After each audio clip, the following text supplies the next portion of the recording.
Shimla monsoon सत्र के 9वें दिन आज प्रश्नकाल शुरू होने से पहले विपक्ष ने दलितों के साथ हो रहे पक्षपात को लेकर नियम 67 के तहत चर्चा मांगी, परंतु चर्चा न मिलने पर विपक्ष ने सदन में नारेबाजी शुरू कर दी और वॉकआउट कर दिया। विपक्ष ने आरोप लगाया है कि प्रदेश में एससी और एसटी लोगों को दबाने का कार्य किया जा रहा है, नौकरियों में आरक्षण के रोस्टर को लागू नहीं किया जा रहा है।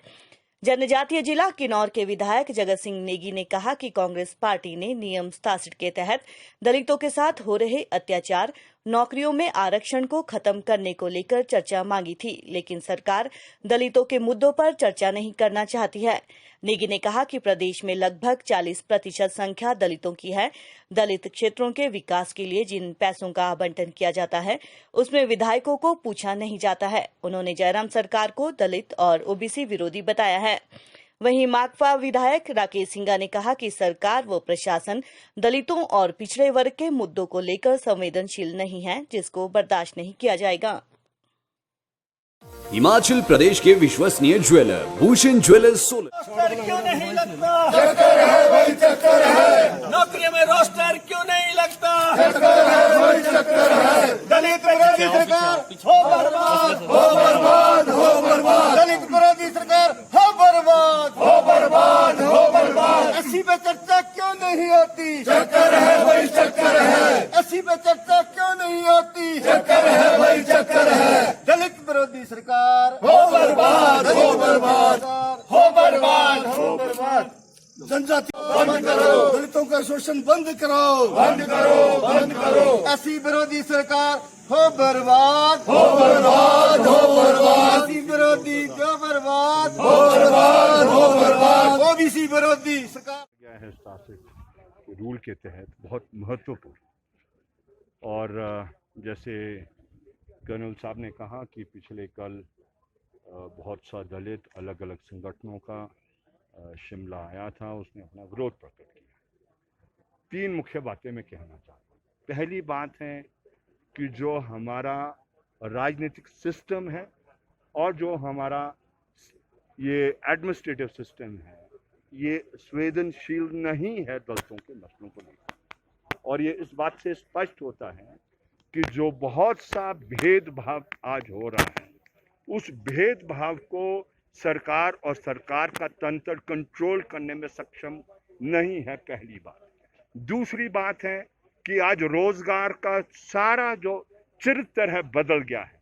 नव उदारवाद के चलते हुए अधिकतर रोजगार आपका आउटसोर्स्ड है, कॉन्ट्रैक्ट है, ठेके पर है और वो प्राइवेट है।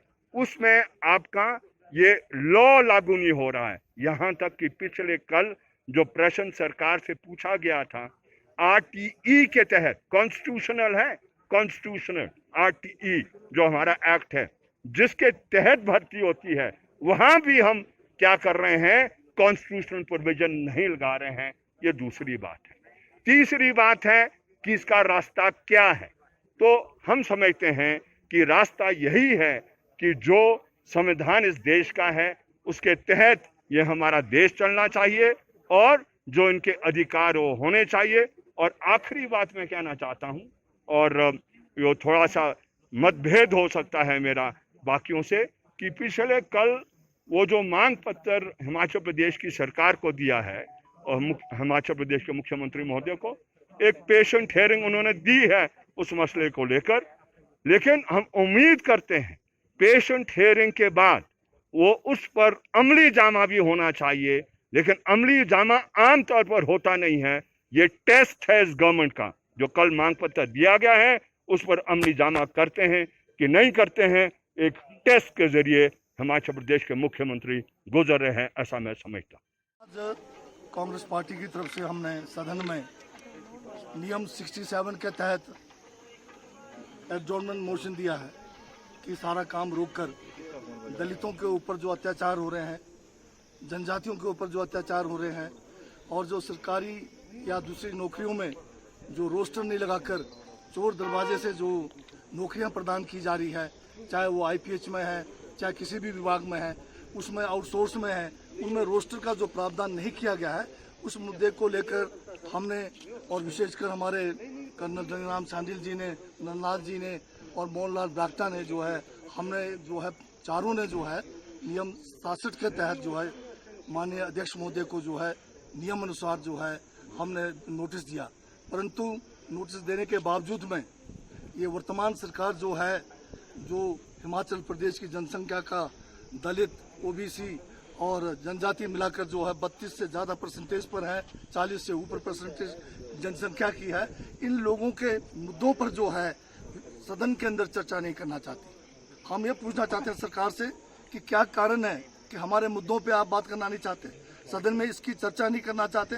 छोटे मोटे मुद्दों को तो आप बड़े जो है इसमें बहुत समय लगाकर उसमें चर्चा करते हैं, परंतु आज दलितों के लिए जो SC कंपोनेंट प्लान है जिसमें करीब 1100 करोड़ से ज़्यादा है, उसका जो आवंटन है DCO के माध्यम से किया जा रहा है और दलितों के इलाकों में ये पैसा खर्च होना है।